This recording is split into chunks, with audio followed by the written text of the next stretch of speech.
to Labour. We are now the real opposition. And this needs to be reflected.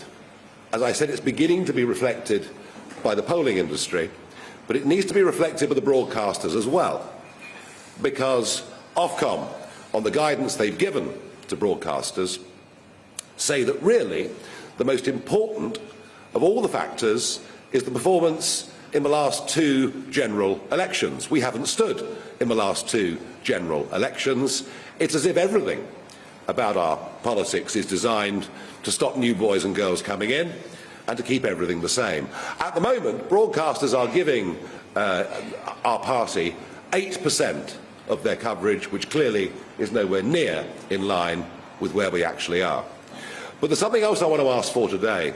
The BBC will be having a leaders' debate, a four-way leaders' debate with the leader of the Liberal Democrats, the Conservatives, Labour and the SNP, and that takes place next week. And I think we can demand of right now that the BBC put us into that debate. I would also very much like to do a debate head-to-head with Keir Starmer. And the reason is very simple.